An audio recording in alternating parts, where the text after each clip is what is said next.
Lalo na kung ito ay nananakit, yung sinasabing nanggagambala. Yung sa ibang bansa talaga nagpapakita eh. Nung bata pa po ako, sobrang napakamatatakotin ko po sa mga multo, sa mga hindi nakikitang nilalang. Sobrang duwag po ako pagka madilim nung bata pa po ako.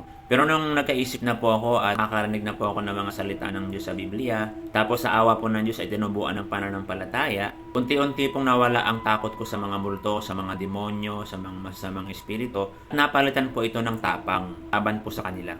Kaya naman po ako tumatapang dahil kapag meron po akong naramdaman na hindi maganda, o kinakabahan ako, o kaya meron akong nararamdaman na masamang espiritu sa paligid, ay nagdadasal po kaagad ako. Tumatawag po kaagad ako sa pangalan po ng Diyos para hindi po nila ako malapitan at matakot po sila.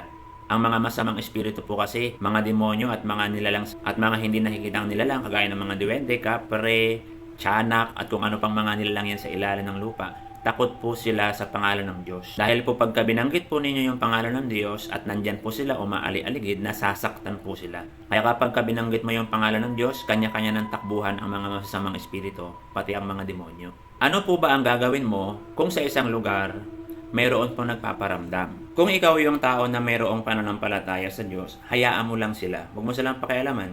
Hayaan mo sila dyan na magparamdam. Dahil pagka ikaw ay sumasampalataya sa Diyos, mayroon sa iyong ibinigay ang Diyos na guardian angel. Kaya hindi ka nila magagalaw at matatakot sila na galawin ka dahil ikaw ay tao ng Diyos. Basta't ang gawin mo lang, magdasal ka lang.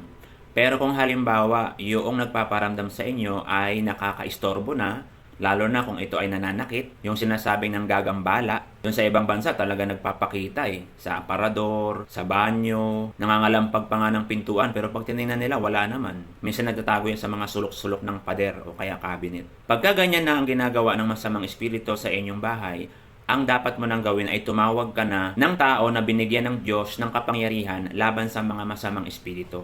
Yung mga taong exorcist o may alam laban sa mga masamang espiritu. Halimbawa po ay pari. Maipapayo ko po sa inyo kung halimbawa po magpapatayo po kayo ng bahay, tapos na, bago po ninyo tirhan, pabilisengan nyo muna. O kaya naman kung meron kayong bagong biling bahay, bago po kayo lumipat, pabilisengan nyo po muna. Lalo na kung yung bahay na yon ay matagal na hindi natirahan. Dahil malamang sa malamang may mga nakatira po dyan na hindi natin nakikita o mga elemento.